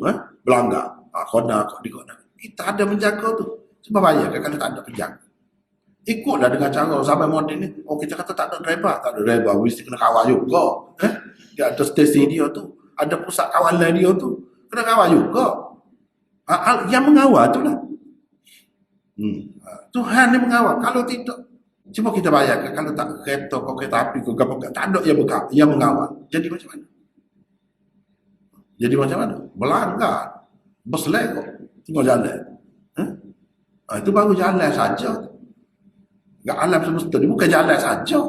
Benda-benda lain banyak segala-gala. Nak jalan dengan molek ke mana? Kalau tak ada yang mengawalnya, yang mengaturnya. Baik. Dialah yang memberi kehidupan, yang memberi segala-galanya kepada yang lain. Yang lain itu semuanya mungkin wujudnya, bukan wajib wujudnya. Tak mesti. Akal kita boleh terima, tak ada pun boleh terima.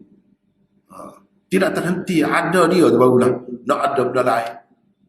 Tidak terhenti begitu. Tapi kalau Tuhan tidak gitu. Allah ni tidak gitu. Jadi selepas dia sebut hidup tu, dia sebut Al-Qayyum. Sebab kalau hidup saja tak buat kerja, tak boleh jadi je. Dia ni bukan hidup saja, buat kerja. Duduk mengawal, duduk mengatur, duduk mentadbir. Lebih bermakna. Sebab itu salah satu apa yang nyata daripada hidup dia tu ialah dia mengawal, dia menjaga. Itu disebut Al-Qayyum di situ. Selepas Al-Hayyu. Daripada sifat inilah nyata segala kesempurnaan sifat dia yang lain. Baik, la ta'khudhuhu sinatun wala naum. Nak ceritanya sifat makhluk ni tidak ada pada Tuhan. Sifat makhluk yang hidup lain, dia ada nak tidur. Dia ada letih. Dia ada penat. Dia ada mengantuk. Tuhan lagu tu kok. Ada dia, wujud dia tu. Tidak lagu tu. Dengan sebab itu dia boleh kawal tu dengan sempurna. Tak ada cacat, tak ada kurang. Yang kita ni sebab apa? Sebab kita ada kelemahan tadi tu lah. Bila ada kelemahan lagu tu, kalau kita pengawal kita kata pengawal keselamatan. Dia pun nak tidur juga, letih juga. Kata pengawal pun. Itu pengawal tidak sebenar lah. Kalau pengawal sebenar dia tak boleh ada sifat ni. Itu dinafikan sifat kurang daripada Allah. Kurang yang menyebabkan manusia ni tak boleh bertugas, tak boleh buat, tak boleh melakukan sesuatu dengan sempurna. Ni ada sifat-sifat kurang ni. Dengan sebab itu kita tak pernah sempurna. Sebab apa? Kita hidup, kita buat kerja, tapi apa tak sempurna. Sebab kita ada kelemahan, ada kekurangan. Jadi Tuhan tu, Allah tu tak ada kelemahan, tak ada kekurangan. Nak terlupa ke, nak leka ke, nak lalai ke, tak ada sifat-sifat itu. Lahu ma fis samawati wa ma fil ardh. Jadi hak dia berlaku. Nak pergi sedar ni. Ni nak isyarat kepada sifat malikiyah dia. Malikiyah. Sifat dia tu sebagai tuan, sebagai pemilik. Mana? Sebut. Hak dia berlaku.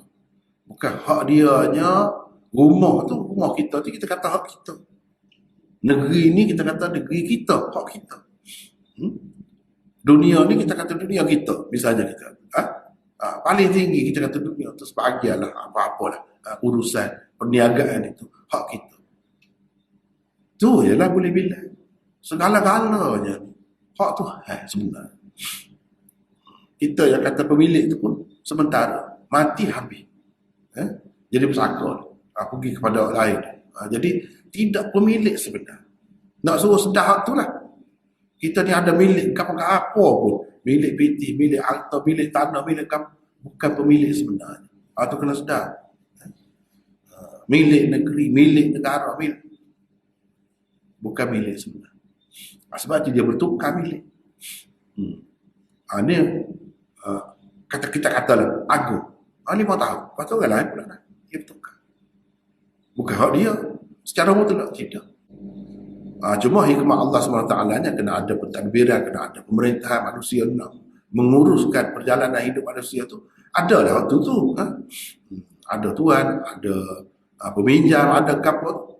Itu nak isyarat kepada sifat malikiyah dia. Man dhal ladhi yashfa'u 'indahu illa bi'idnih. Ini nak isyarat kepada hakimiyah dan jalal, sifat jalalnya. Sifat jalal dan sifat hakimiyah. Mana dia yang berkuasa secara mutlak. Orang lain di bawah dalam kerajaan Allah yang besar ni, alam semesta di mana-mana pun tak ada nak boleh buat apa. Kalau dia kata boleh, bolehlah.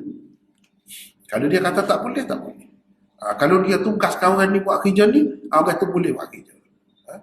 Ikutlah malaikat ke jin ke manusia ke apa ke, semuanya tak ada boleh memberi pertolongan kecuali dengan izin Allah.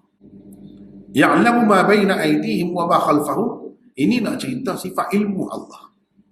Sebab itulah kata ayat kursi ini dalam dia terkandung tauhid zat dan tauhid sifat. Yang mempunyai ilmu lagu ni tahu belaka ni, tak ada orang lain.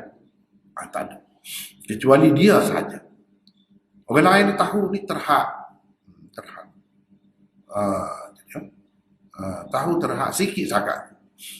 Wala yuhituna bi syai'in min 'ilmihi illa bima syaa. Manusia ni kalau tahu sikit sebanyak ilmu dia, hak Tuhan nak. Hak Tuhan nak bagi kepada dia sebanyak itulah ada, dapat. Jadi semuanya adalah kurniaan Allah Subhanahu Wa Taala. Ilmu yang ada pada manusia itu adalah kurniaan Allah Subhanahu Wa Taala. Ilmu tu ilmu yang ada permulaannya. Kena usaha, kena dapat ilmu tu. Kena belajar. Tuhan tak payah. Ilmu dia tu tanpa usaha, tanpa dicari. Ilmu dia tu sama kekal, sama sedia dengan dia.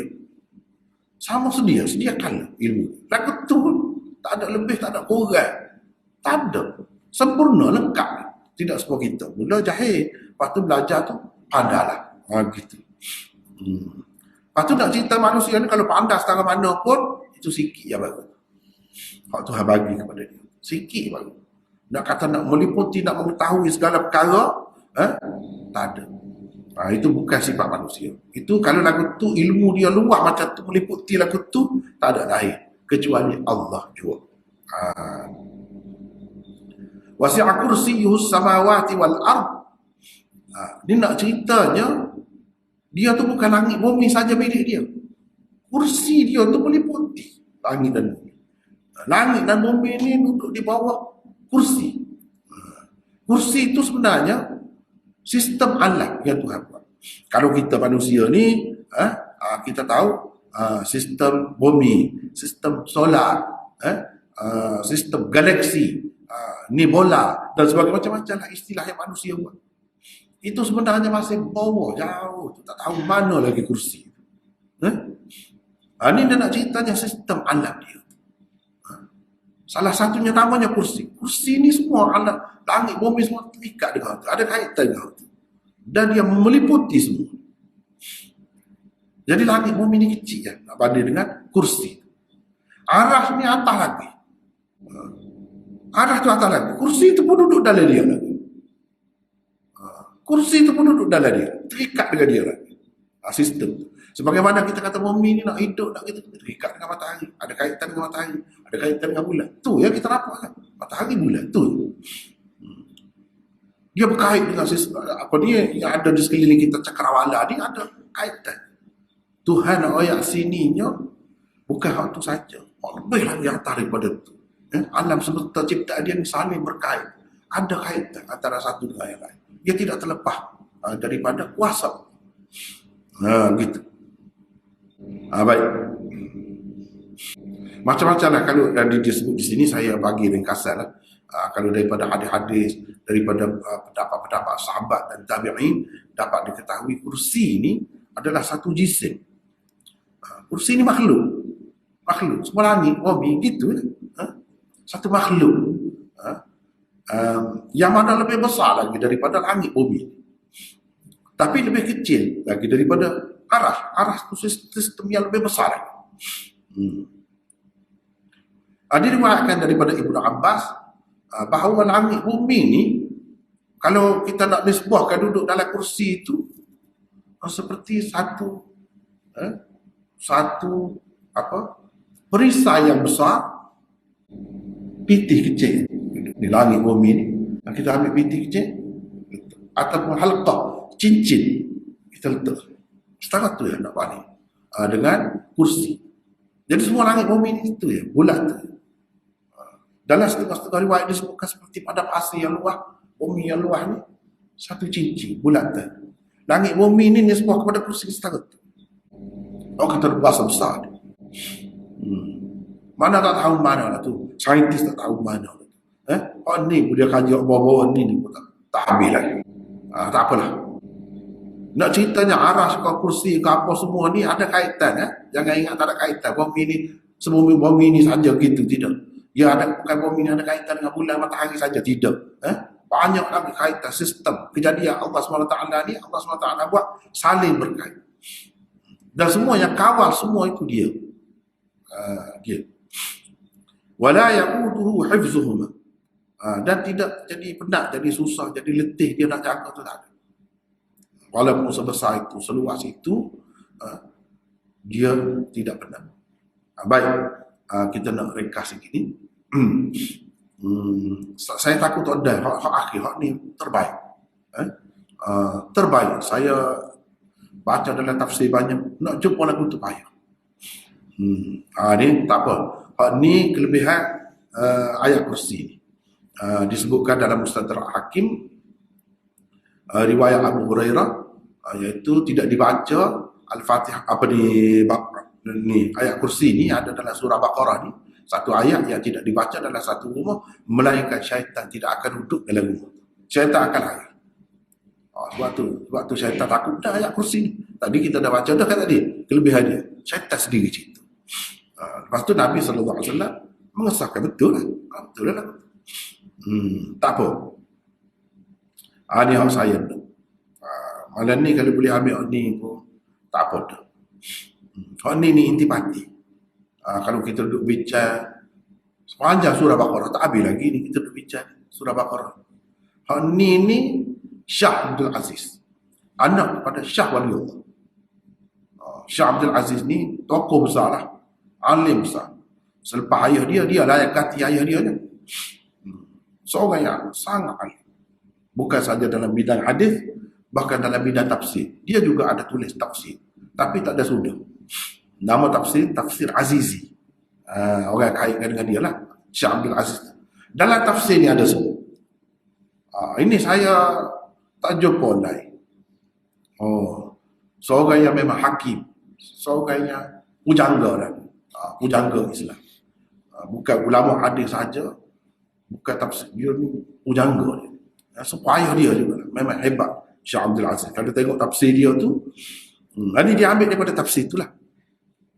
Baik, dia kata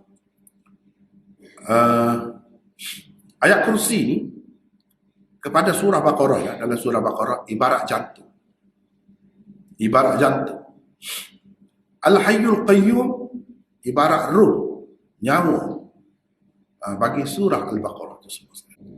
Ayat kursi seperti jantung. Jantung kalau ada hiduplah, tapi tak ada hidup lagi. Kalau ada jantung tu saja, tak ada hidup, tak ada makna juga.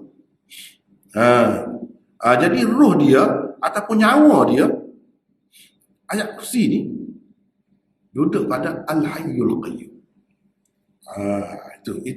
Ini termasuk tafsiran seni, orang tafsiran berdasarkan latifah.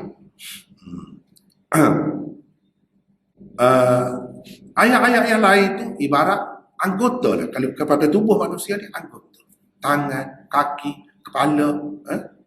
Ayat kursi ibarat jantung. Al-Hayyul Qayyum ibarat nyawa. Itu dia tafsir berdasarkan ibarat gitu. Baik. Kalau kita nak tahu betul tak betul tafsiran dia, tengok budaya dia. Baik, semua ayat-ayat yang lain dalam surah Baqarah ni kan berkisar di sekitar ni. Al-Hayyul Qayyum. Semua kalau kita kata muta di sekitar ayat ni. Di sekitar Al-Hayyul Qayyum. Seperti mana tubuh kita manusia ni kan, baru ada peranan nak jamak, nak pegang, nak tunjuk, nak gapo, nak berjalan. Bila ada nyawa tu. Kalau tak ada nyawa tu, tak ada gapo. Apa gitu? Dia kata semua pada anggota, berlaku pada anggota ni kan, itu sebenarnya sebagai pernyataan wujudnya nyawa di dalam diri kita. Bila ada hal tu barulah nyata lagi ni. Nyata lah begitu. Begitu juga ketika surah ni, sepanjang surah ni, dia sebenarnya nak menyatakan Al-Hayyul Qayyum. Semua sekitar, mungkinlah daripada awal surah sampai ke akhir, dia duduk berkeliling, berputar di sekitar Al-Hayyul Qayyum. Semuanya adalah fenomena, semuanya adalah pernyataan daripada Al-Hayyul Qayyum. Dia kata surah Baqarah ni ada 40 rukuk. 40 rukuk.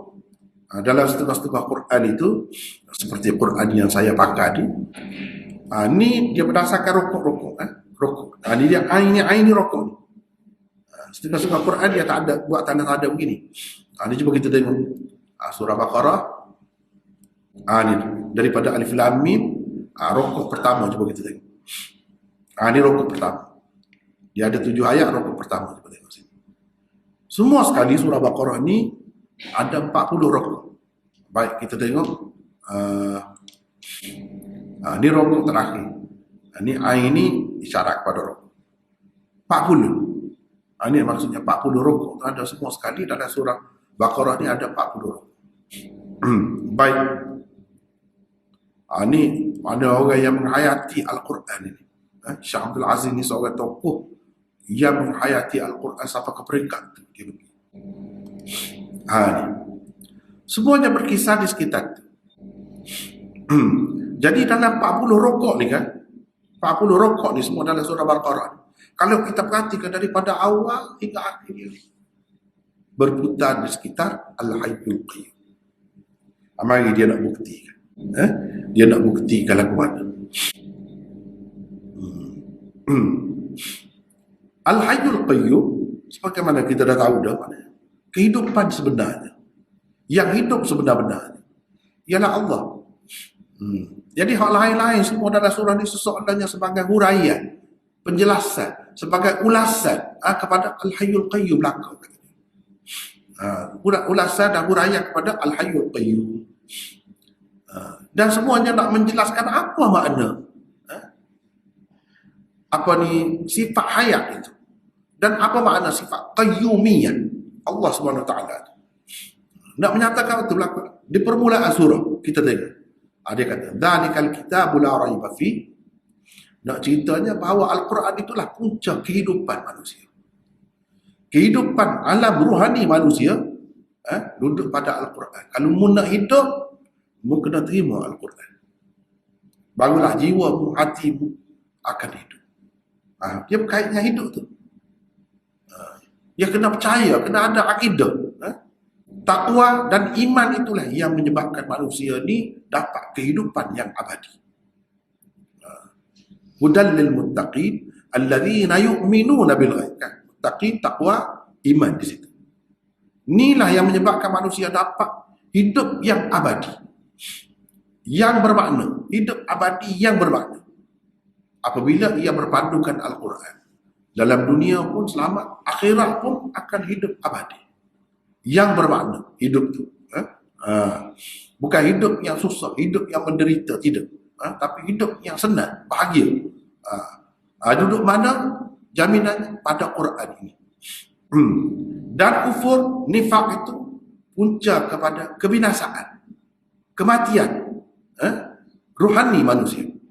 Manusia ni akan mati kalau dia ada sifat kufur dan sifat nifak. Jiwa dia akan mati. Kalau nak hidup, kena lagu mana? Ikut Quran. Kena beriman, kena bertakwa. Kalau nak mati, lagu mana? Jadi kafir. jadi munafik, matilah kita. Dan kita tak akan hidup di alam akhirat besok. Hidup yang abadi tak ada. Kita tak akan dapat. Tak ada makna hidup itu.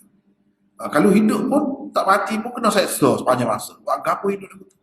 Tak ada makna hidup lagu tu. Susah. Kalau nak hidup ni.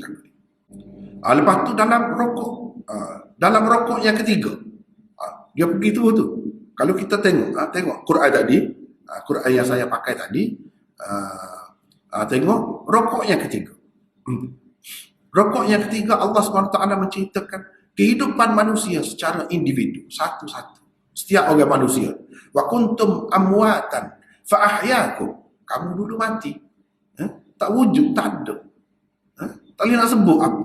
Lepas tu Tuhan menghidupkan. Cuba tengok. Hidup juga disebut situ. Sebab itu kata semua ayat-ayat yang lain berkisah di sekitar Al-Hayyul Qayyum. Syah Waliullah. Apa ni? Syah Abdul Aziz. Semuanya berkisah situ. Jadi di sini disebut mati, hidup. Lepas tu Allah SWT menjadikan langit dan bumi dan segala nikmat ini. Dan Allah SWT cerita pula tentang kehidupan dunia. Lepas tu Allah SWT perintahkan supaya beribadat kepada dia. Yang mana dengan ibadat tu manusia akan mendapat kehidupan abadi di akhirat nanti. Kalau dia tak ada hak tu, hidup dia akan putus. Tak ada makna hidup. Selepas pada tu Allah SWT sebut dia menghidupkan Abul Bashar, Adam, Nabi Adam. Dia bagi kehidupan kepada Nabi Adam. Berkait dengan hidup juga.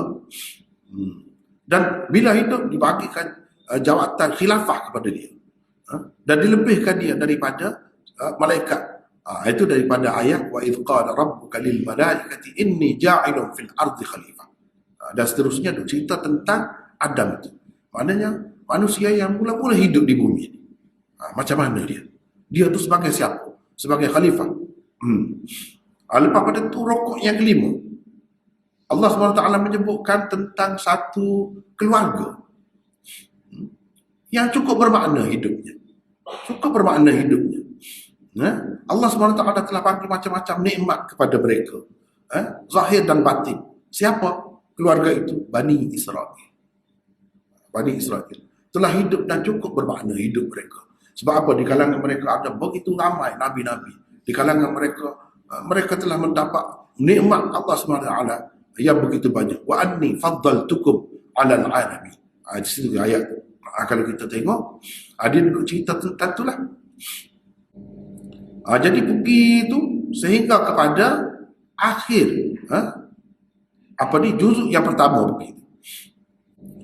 Telah bagi manna dan salwa, menurunkan manna dan salwa, telah bagi Taurat kepada mereka. Beribu-ribu nabi dari kalangan mereka diputuskan. Cukup bermakna hidup mereka. Dalam rukuk yang ke-14 disebut pula dia pergi cerita tentang satu keluarga yang lain, tentang kehidupan satu keluarga yang lain. Keluarga mana? Iaitu keluarga Ismail, daripada anak Nabi Ibrahim juga. Ada cerita Nabi Ismail, bagaimana dia duduk di Mekah tu, bagaimana kemudiannya Kaabah itu dibangunkan, dan dia membangunkan Kaabah tu dengan ayah dia sampai kepada akhirnya, kemuncaknya kelahiran Nabi yang terakhir. Nabi kita Muhammad sallallahu alaihi wasallam adalah daripada keturunan Nabi Ismail itulah. Jadi ini hidup satu keluarga begitu lama dan cukup bermakna hidupnya. Cukup bermakna hidupnya. Lepas tu cerita pula tentang kiblat. Tentang kiblat, nak sembahyang apa tu ada kiblat. Ini nak menghidupkan jiwa kita, nak menghidupkan jiwa kita dengan cara mana? Dengan beribadat. Ibadat tu macam mana? Kena menghadap kiblat. Itu ibadat yang nombor satu, iaitu sembahyang. Pergi tu bincang ni, selepas disebutkan tentang dua keluarga itu, Allah SWT menyebutkan pula tentang beberapa macam kehidupan. Beberapa macam kehidupan. Iaitu ada yang zahirnya nampak mati, tetapi sebenarnya hidup. Itulah orang-orang mati syahid. Dia sebut. Kalau kita baca kan, ini kita telah lepas belaka dah. Lalu belaka dah. kita akan dapat, kita telah jumpa dah semua. Lepas tu dia sebut pula tentang mati syahid. Orang mati syahid tu hidup sebenarnya, walaupun syahidnya nampak mati. Dan cerita kena sabar menghadapi kesusahan. Kalau ditimpa malapetaka, inna lillahi wa inna ilaihi raji'un, kita kata begitu. Lepas tu pada melaksanakan hukum qisas, walakum fil qisasi hayatun, pada hukuman qisas tu ada kehidupan, hayat juga. Di situ pun ada hayat juga.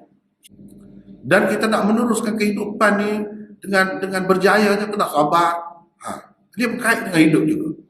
Lepas tu wasiat. Wasiat ni, wasiat daripada orang nak mati kepada orang yang hidup. Tidak ada berkait dengan hidup mati sekitar tu. Wasiat itu daripada orang yang nak mati kepada orang yang hidup. Lepas tu Allah SWT cerita tentang nak hidup zahir, tubuh kita, dan hidup rohani kita. Macam mana? Dua kali. Cara nak hidup zahir kita ni, kalau orang bunuh orang, kena bunuh balas. Walakum fil qisasi hayatun. Pada hukum qisas tu ada kehidupan, ada hayat bagi kamu. Jadi kamu kena jagalah tu, kena melaksanakan hukum tu lah. Itu nak jaga hayat tubuh kita, zahir kita. Nak jaga hayat rohani kita pula. Dia sebut di situ. Kena puasa. Ya ayyuhalladzina amanu kutiba alaikumusiyam. Kenapa tu? Untuk nak hidup rohani kita. Jangan kita ingat kalau tubuh kita ni hiduplah. Dah. Rohani tu kena hidup, hati tu kena hidup. Hati tu nak hidup macam mana? Kena puasa.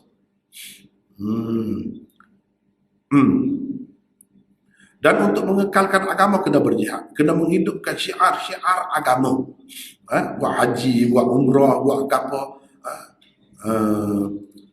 bersedekah. Ini semua menyebabkan kehidupan rohani manusia itu subur. Lepas tu apa yang merosakkan rohani manusia? Minum arak, main judi, main judi. Kena mengelakkan diri daripada. Kalau tidak, kita akan binasa. Rohani kita, roh kita akan mati, akan sakit. Lepas tu cerita kehidupan keluarga. Nak bahagia keluarga, kena lakukan. Dia cerita pula di situ. Hubungan keluarga. Hubungan keluarga. Disebutkan. Kita dah baca dah sebelum pada ni. Tentang hubungan kekeluargaan pula. Macam mana nak mengekalkan hubungan keluarga. Lepas tu, kalau ada masalah dalam keluarga, macam mana hukum cerai, hukum apa ada juga. Hukum cerai mana dia ada putus, ada sambung. Ada putus, ada sambung.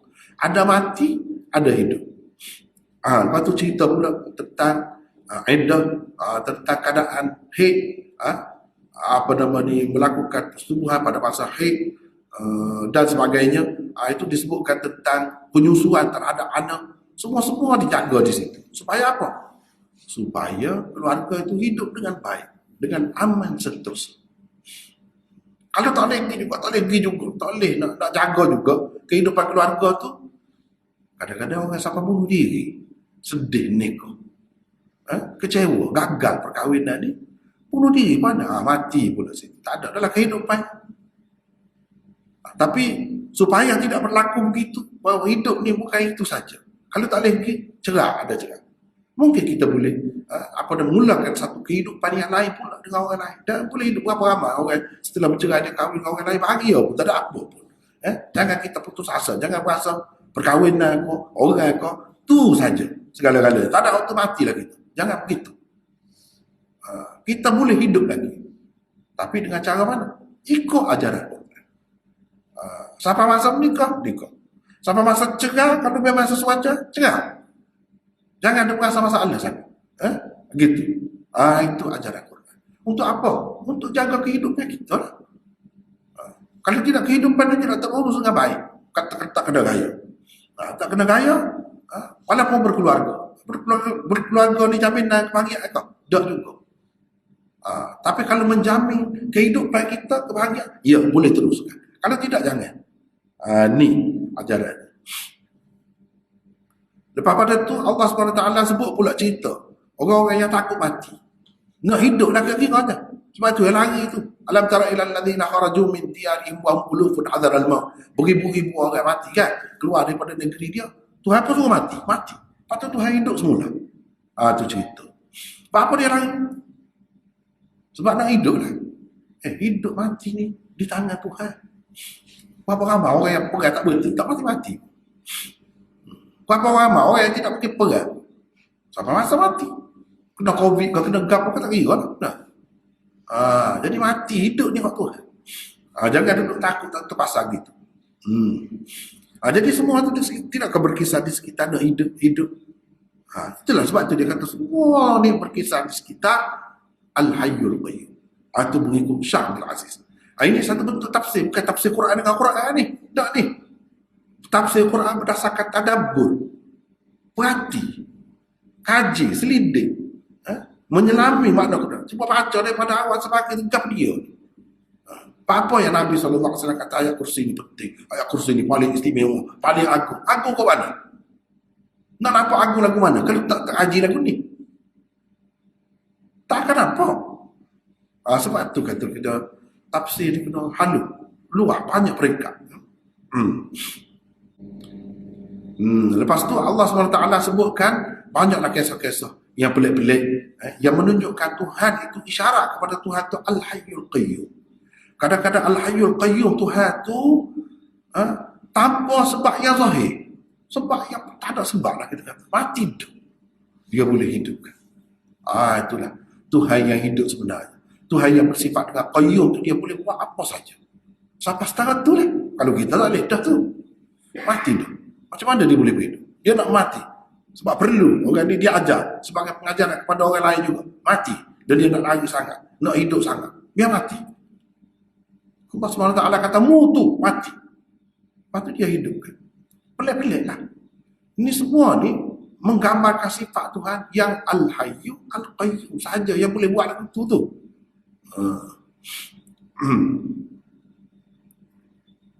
Jadi disebut sebelum ayat kursi disebut 3 kisah. 3 kisah. Dan selepas ayat kursi pula disebut beberapa kisah. Yang pertamanya kisah Bani Israel yang lari tu, kadang nak hidup lah kira-kira mati. Lepas tu kalau dalam hadis disebut dengan doa seorang Nabi dan mereka tu hidup. Allah SWT hidupkan semula. Kisah yang kedua kisah Talut dan Jalut. Ini pun maknanya pertembungan di antara nak hidup dan nak mati. Perang kan? Kalau tidak mati hidup. Perang tu.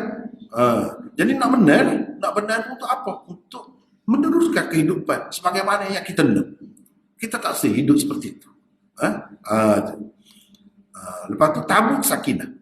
Tabuk sakinah itu pun yang merupakan sesuatu barang yang hilang daripada keluarga Bani Israel. Bila dapat itu, mereka semangat semula.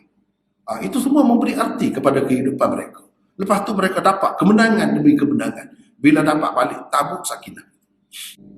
Selepas ayat kursi pula, Allah SWT nak menyatakan sifat Al-Hayyu dan sifat Al-Qayyum dia, dan sifat Malikiyah dia, dan sifat agung dia yang disebutkan di dalam ayat kursi ni. Sifat hebat dia, kudrat dia yang sempurna dan ilmunya yang meliputi itu. Tuhan yang mempunyai sifat-sifat macam tu. Tuhan itulah yang memberi agama Islam. Dan menunjukkan jalan yang betul. Tuhan itulah. Siapa-siapa yang nak ikut Islam, la ikraha fid din, qad tabayyana ar-rusyd minal ghayy. Tak ada pasal dalam agama. Jelas agama Islam ni comel. Siapa nak pilih, pilih. Tak ada pasal. Siapa yang tak mahu, terpulang. Siapa yang pilih, dia akan dapat kehidupan yang sebenarnya. Kehidupan yang bermakna. Pilih Islam. Kalau siapa yang tak pilih Islam, pilih tauhid, dia akan mati pada hakikatnya. Tak ada makna hidup dia. Seperti mati saja. Lepas tu nak menyatakan sifat hayat dia, sifat qayyumiyah dia tu, dia mari pula 3 kisah. 3 kisah tentang kehidupan di akhirat. Hidup juga kehidupan akhirat. Macam mana manusia setelah mati hancur lebur, tak tahu di mana dia boleh hidup semula. Wak mari cerita pula. Cerita apa nama ni mati. Au kalladhi marra ala qaryatin wa hiya khawiyatun ala urushiha. Lama dah mati. 100 tahun mati. Tuhan beri hidup. Tuhan boleh buat. Makanan dia lama tak guna. Tuhan boleh buat. Apa ni hemah dia orang naik tu itulah belulah. Itulah belulah. Tak tahu gapo dah. Atau lebur dah dalam masa tu. Jadi Tuhan hidupkan semula. Jadi nak ceritanya pagi itulah Allah SWT menghidupkan orang yang mati. Panjang dah kita ni. Lewat sikit mana dia. Kena sabarlah. Sikit-sikit. Nak berhabis sikit. Nak menunjukkan Tuhan tu maha kuasa. Sebab apa? Sebab dia hidup yang sebenar. Al-Hayyul Qayyum lah tu. Sifat Al-Hayyul Qayyum. Dia boleh hidupkan kembali. Manusia setelah mati semua ni, di akhirat besok hidup balik. Lepas tu, Allah SWT cerita pula tentang sedekah, khairah, buat kebajikan, apa tu. Nak ceritanya untuk kehidupan dunia dan untuk kehidupan akhirat. Semuanya ini, amalan-amalan ini bermakna, berarti untuk kehidupan dunia dan di akhirat. Kita bagi sedekah, bagi derma, bagi apa, dia ada makna dalam dunia. Orang lapar jadi kenyang. Gitu. Itu faedah sedekah. Tapi kena ikhlas kerana Allah. Jangan mengungkit-ungkit, jangan apa, kalau gitu sia-sia. Tak ada faedahnya untuk akhirat. Ada faedah untuk akhirat, benda-benda ni untuk kehidupan akhirat ada faedah. Kalau kita ikhlas. Kalau kita tidak ikhlas, tak ada faedah. Sia-sia sahaja. Lepas pada tu, surah ni diakhiri dengan firman Allah, lillahi ma fis samawati wa ma fil ardh. Dalam ayat ni Allah SWT ceritakan segala perkara yang berkaitan dengan keimanan dan dengan akidah. Dan disudahi surah ini dengan doa dan istighfar. Sebab apa? Sebab iman, taubah, istighfar, itu semua sebenarnya menghidupkan jiwa manusia. Itulah yang menyebabkan manusia ni jadi hidup. Dan manusia dapat hidup yang abadi besok, bila di akhirat besok. Hidup yang bermakna, hidup yang berarti apabila dia ada iman. Kalau dia ada salah silap, dia taubat, dia istighfar, dosa sebab dia manusia, tidak maksum. Allah SWT dapat cerita dah, ini cara kamu nak hidup abadi. Di akhirat besok, kamu tidak akan ada mati dah. Jadi disudahi dengan itu. Jadi sebab itulah dia kata ayat kursi ni apa ni seperti hati, seperti hati, jantung, seperti jantung.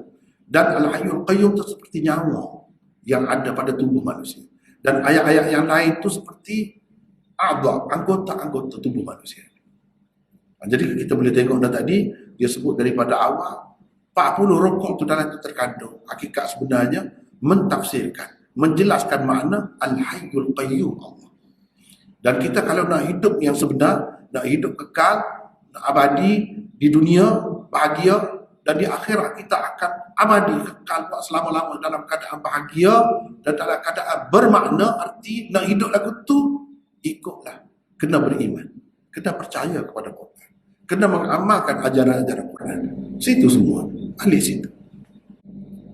Itu ringkasan tafsir daripada Syekh Abdul Aziz tentang arti di sebalik apa ni, ajaran di sebalik ayat kursi yang kita baca tadi. Jadi saya rasa malam ni sekat dulu.